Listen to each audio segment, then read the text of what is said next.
Good evening, everyone. How's everybody doing? It's me, Nisi.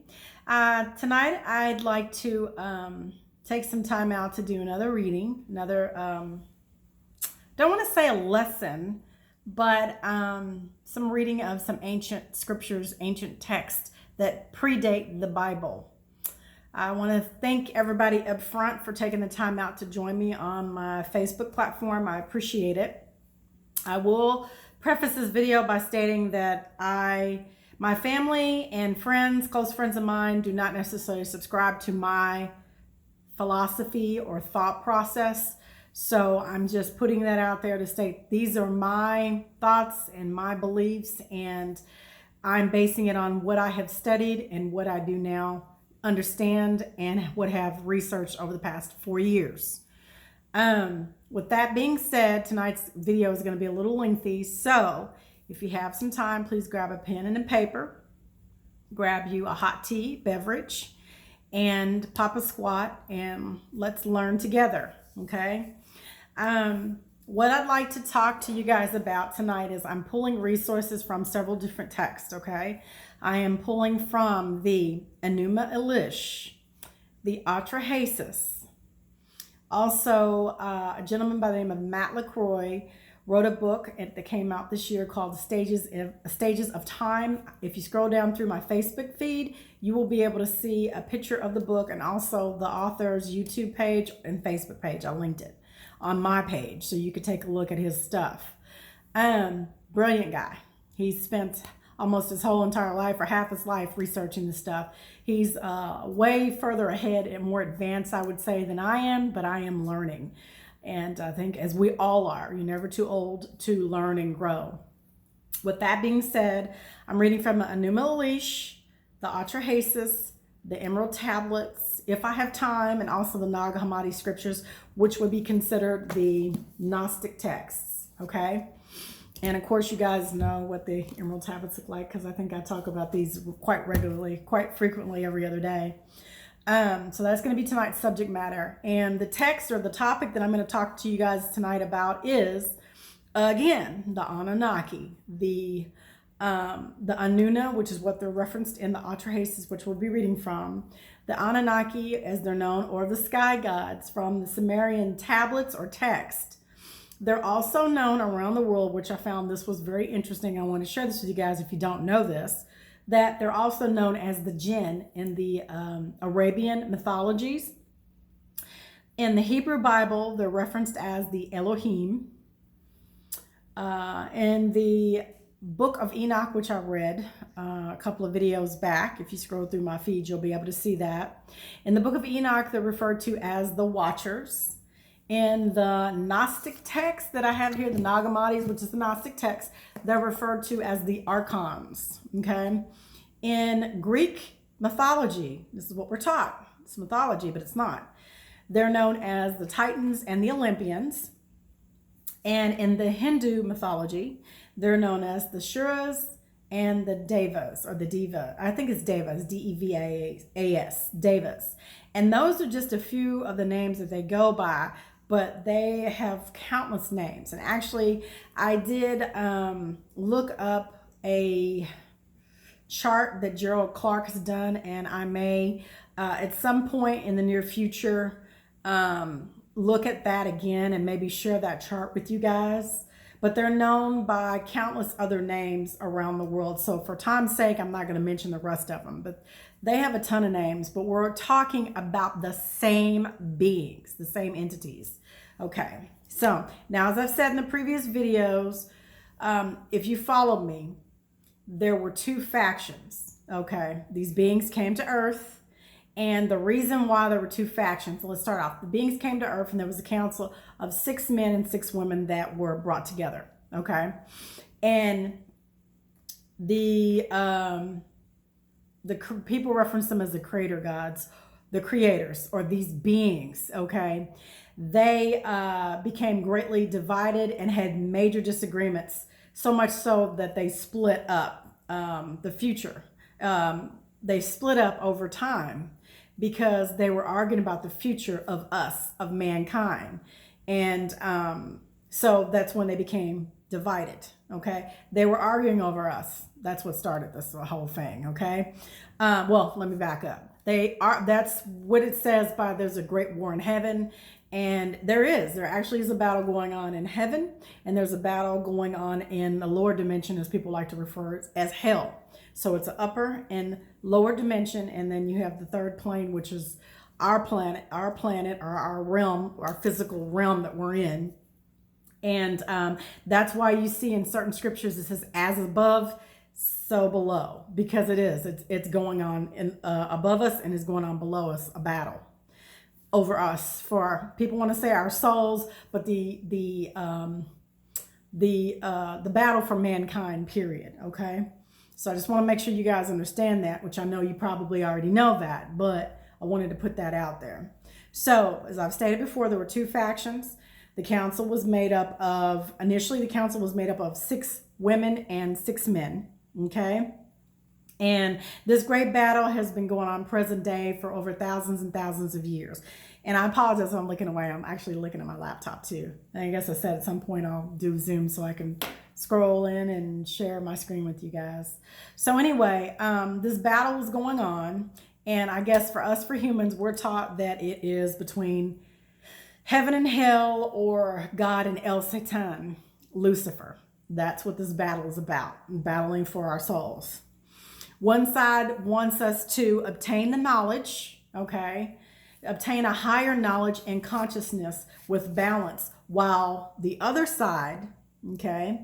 While the other side wants to keep us trapped in a box, keep us trapped consciously and behind a veil of illusions, and recycled in this dimension for energy and for food in some cases.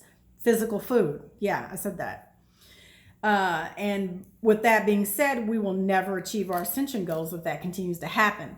Thank goodness that there are more of us that are waking up. And I think I'll go into detail as to why I think that is at this point. They want to keep us in a lower state of consciousness by preying on our basic urges of fear, division, creating chaos, wars. Whether you believe it or not, this is going on. And this is why we have so much going on right now in these times. In 2019, we're getting ready to come into 2020. So things are going to start progressing even more. It is happening and will continue to happen until we make a change as a collective. Whether you and I make a change for the better, and we understand what has happened in our ancient past, so that we can move forward and correct what has been going on for thousands and thousands of years. Now, as I've mentioned before, I am pulling from different sources, and from my understanding, what I have gained is that the only way we're going to be able to get through this is, again, to learn collectively as a unit, and to raise our vibration, or raise our consciousness. And I think it's up to you and I, as we study together and as you study independently, if you decide to do that at that point. I think it's up to us to study thyself approved, so that we can understand what has transpired. Because it is up to each one of us to forge our own life path. Okay. Yes, we live in the matrix. Yes, we work, education, school, family, spouse, job, whatever. Yes, we exist here in this realm. But the most basic important thing that we're not doing is we're not seeking within. And that's why I always harp on that. So I just want you to keep that in the forefront of your mind. I'm setting this up so that you understand what I'm going to read from the Enuma, Elish, and the Atrahasis is when we get to the council meeting of these beings, okay? It is important to note that during the research that I found that it's important to note that this council rotates or changes rulership through the zodiacal house, okay? And the setup for this, what I'm getting ready to read, is that the council has been brought together, and that they've decided to create a servant worker, or a class, a slave class, to do the work for the Igigi, or Igigi, which is also known as the Watchers. Now, interestingly enough, The Watchers are considered to be non-royal demigods from the Anunnaki. Okay, the angels, archangels, and there's different hierarchies within the Watchers. People want to call them angels. I'm saying extraterrestrials because they were not from here. If you think about it, angels are not from here. If you want to break it down like that, they're not. So there's different hierarchies of angels or factions of the Watchers, okay? And what their task is to do, it is important to note that they are to observe the events on earth and the progress of mankind as a whole. Some of these beings have the ability to exist in higher dimensions in heaven, just like the Enuma or the Anunnaki, the royal class, okay? And some of the demigods or the lower class of the GG can exist in the higher states of consciousness or higher states of realms, dimensions, and they can also come here, which is why they've been associated with angels or archangels by many religions, okay? The reason that the Igigi are tasked with monitoring the human race is due to the disparity that exists with the Anunnaki over our perception of time, okay? And I'll elaborate that further, but like I said, it's based on, the council rotates based on the changes, that leadership changes is based on the zodiacal house, okay? So another interesting part that I want to bring out really quick before I read this is that I've read that it's stated all around the world in different texts that if you do your investigation, you look back over the Sumerian text over here, okay? You have the Sumerian text over here, and then you have the Hebrew text of the Bible. What I can't understand, or what I just get so bombarded with, is that if you read the Sumerian texts and they're well recorded, the Sumerians documented everything, they're considered mythology. I just can't get past that. I can't get past that. Academia and religion states that it's mythology. And when you look at these texts, it says, we will find that in the beginning, human-like gods lived and ruled on earth. Okay? It's clear as day in the text, but it's considered to be a mythology. Okay? When they arrived to our planet, much work was needed to be done as they toiled the soil, digging to make it habitable and extracted the precious minerals from the earth. Ancient Sumerian tablets mention that just before the great flood swept across the earth, the gods left our planet to be safe in the heavens, returning only after the end of the great deluge. But why is that? Some parts of the story is plausible because you're picking up the Noah's flood and the great deluge, but they leave out the gods, plural, and they leave out the fact that they flew to heaven or they got in their spaceships. Why is this considered improbable? That's what I can't wrap my mind around. It's like they're telling us what to believe or what not to believe. Well, you've taken bits and pieces of the stories from the Sumerian text, but we have been indoctrinated and taught that we can't look outside the Bible because everything else around us is a lie. It's a myth. When clearly, if you start reading, you see that there's similarities there, and you're like, why did they leave all this other stuff out? Okay. Interesting enough, the story of Noah, the most popular flood story, probably illustrates similar stories. There are similar stories in the Bible that they take from these texts, and especially the Epic of Gilgamesh, which I did read a portion of that to you guys a couple videos back. That Epic of Gilgamesh, along with the other Sumerian tablets, predates the Bible. These things predate the Bible. The Bible wasn't in existence then. There are other accounts of the flood that are considered mythology. So why is it that the Hebrew text is considered real, but you have all these other texts over here around the world, at least 6 or 7 different texts, not more, that I've read maybe 10, and they all say relevant stuff about the flood. It's just that the Christian Bible leaves it out. So I just want you guys to think about that, okay? Food for thought. Now, the Deliacon and Zeus flooding of the world in book 1 of Ovid's Metamorphosis. That's a good read, and I may read that to you guys sometime if you haven't already read it.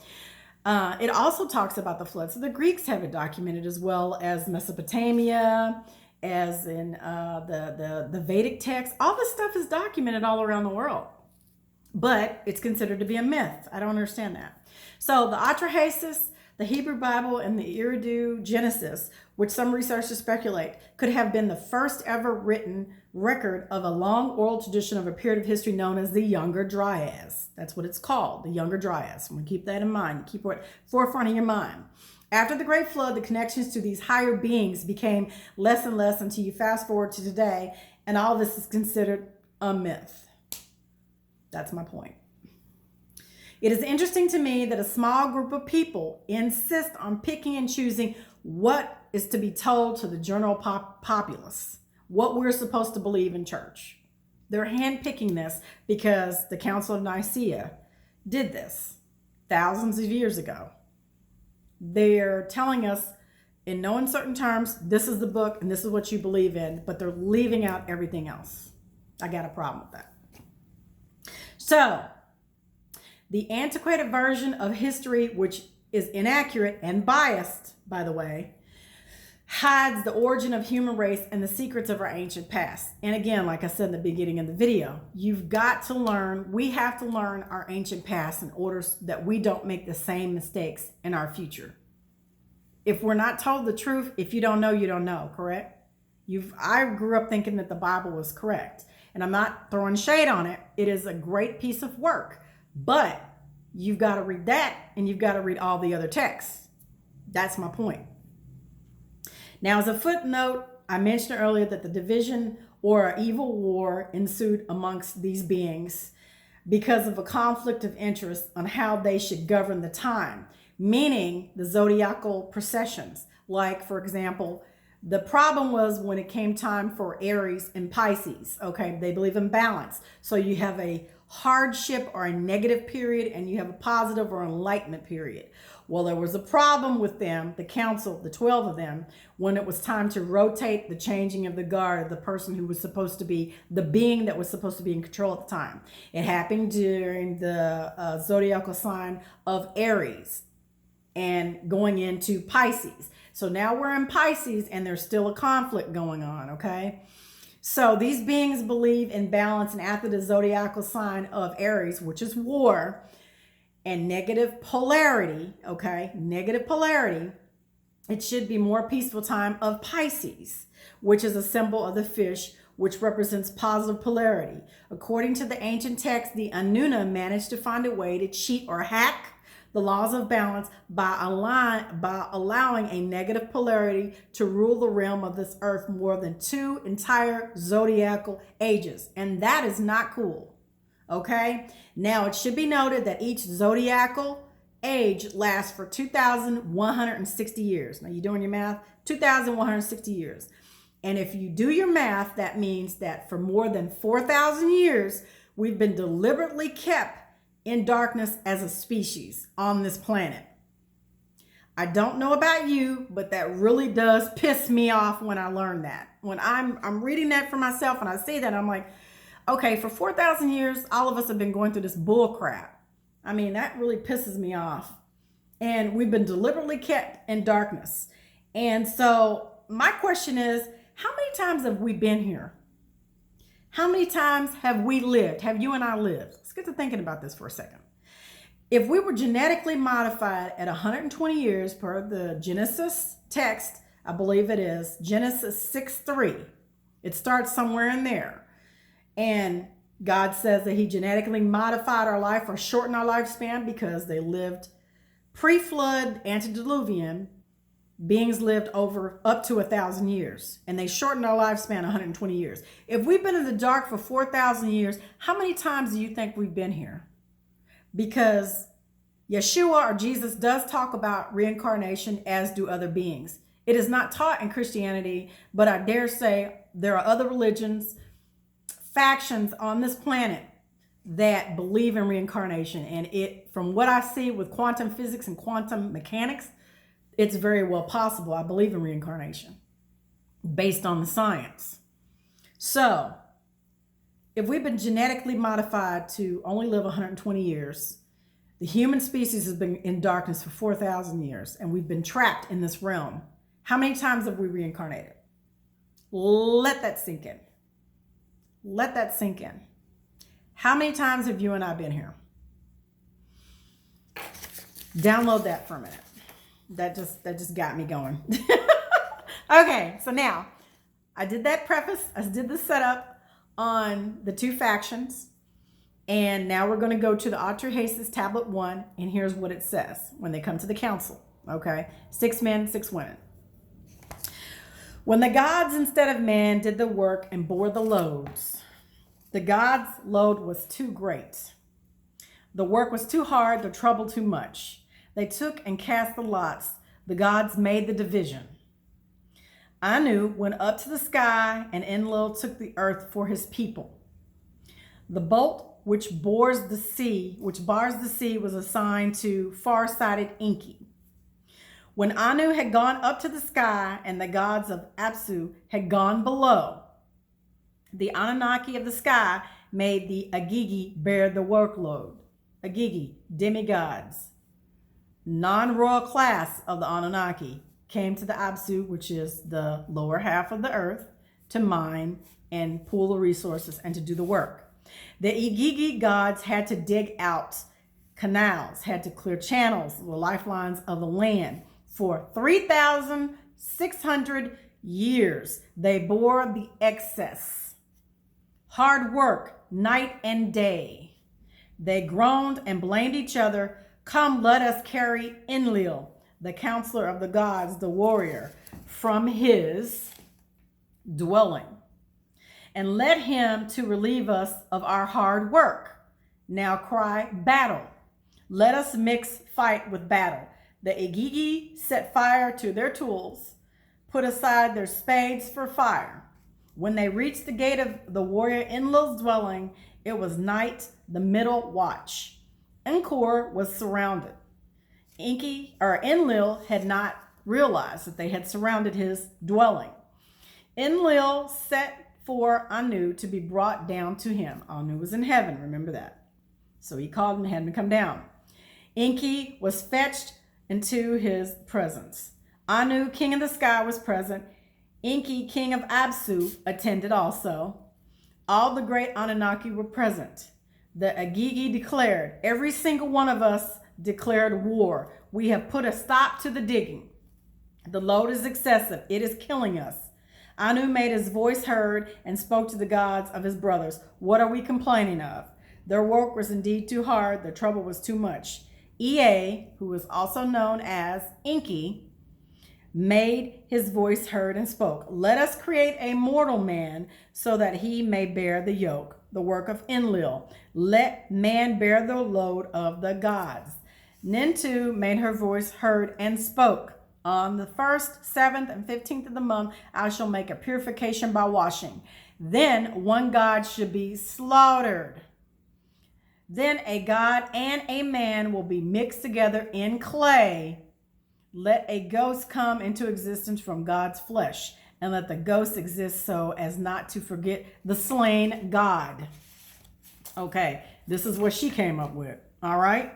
Now, fast forward to the Enuma Elish, reading from tablet 6, and it says, they bound him, holding him before Ea, who is Enki.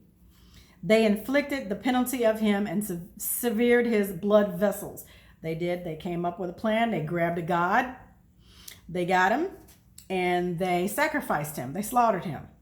From his blood, Ea, created mankind, on whom he imposed the service of the gods and set the gods free.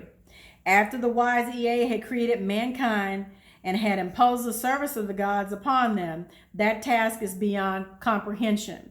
The gods were then divided, all the Anunnaki into the upper and lower groups. He assigned 300 in the heavens to guard the decrees of the Anu and appointed them a guard. Okay. It says, reading from Matt LaCroix's version here, it says, Tablet 6 of the Enuma Elish provides further evidence to show that the human genome was altered long ago by great beings who called themselves the Anuna. This information helps to answer important questions regarding the purpose of the non-coding DNA found in humans, as well as the reason for our abnormally large brain size. Someday in the future, when the veil is lifted regarding the secrets of the past and mankind's true origins, the collective of humanity will finally be able to separate itself from the animal kingdom and realize their inherent responsibility as stewards of this earth. This is the underlying reason why So the Atlantean refers to the humans as children of men, since most refuse to grow up and accept the truth of who they really are and what we really are, because people are blinded by religion. They're blinded by what we've been taught. I was the same way. When Enlil found out that Ea or Enki and Nimrod had secretly designed the human genome to contain their unique gifts and the ability to obtain higher states of consciousness, he was furious and promised to never allow them to reach their full potential. Talking about us.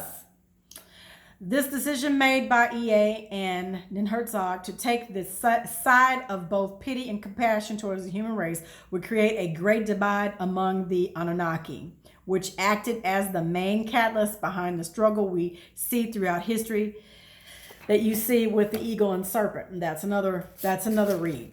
So, to recap, I've set this up to state why there's a great divide.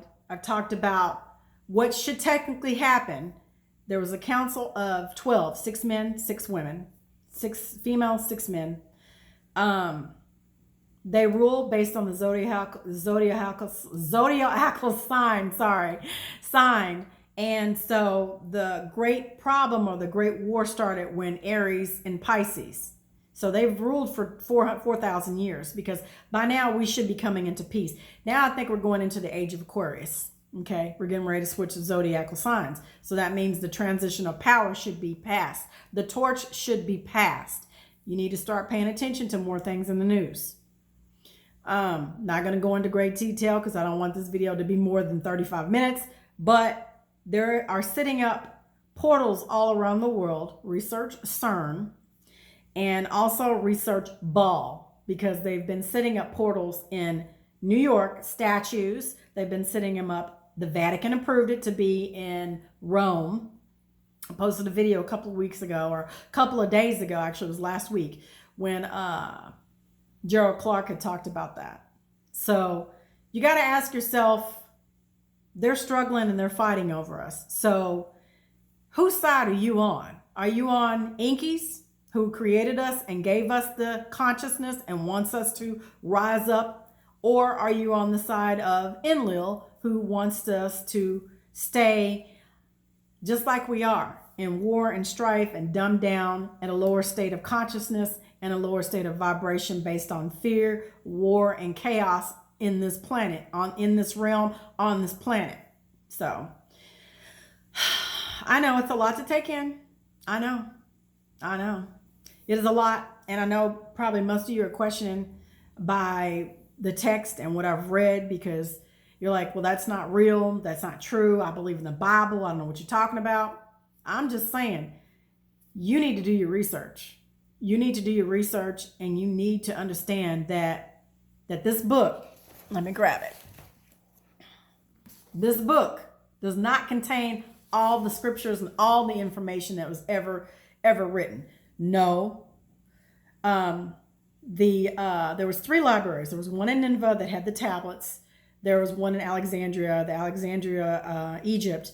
That repository burned down pretty much, and it had all of the papyrus papers and documents there. And then there was another library that, and I can't think of the name of it, that had the documentation, but that eventually burned down. I think that they were able to recover some tablets, and that was during the wars during Babylon, and then the Roman Empire came in. So basically, they systematically hunted down people who knew this knowledge from then, and they killed them. That's why when you read where they say Christians were sacrificed for this and that, yeah, they were sacrificed because they rewrote the story. The victors controlled everything, so they can rewrite the narrative. They hunted down these people because they knew this fact. And thank goodness that someone was smart enough, a collective group of people, put these tablets and hid them in caves. They buried them for people like us thousands of years later, who would be coming into the knowledge and to be coming into the zodiacal house change of Aquarius. So I'm just simply saying to you guys that a change is upon us. People are looking for Yeshua to come back on Pegasus, the white horse, and looking for a great sign in heaven. It happened in 2017. I think I had a different Facebook page at the time, and I'll see if I can go out there and reactivate it and capture the sign that I filmed it on video. And it was several eclipses at the time. There were several things that happened, and I really started researching heavily then, and I actually filmed it. So, you know, it's a lot to take in, and it is a lot to digest, and I did not mean to be so long-winded.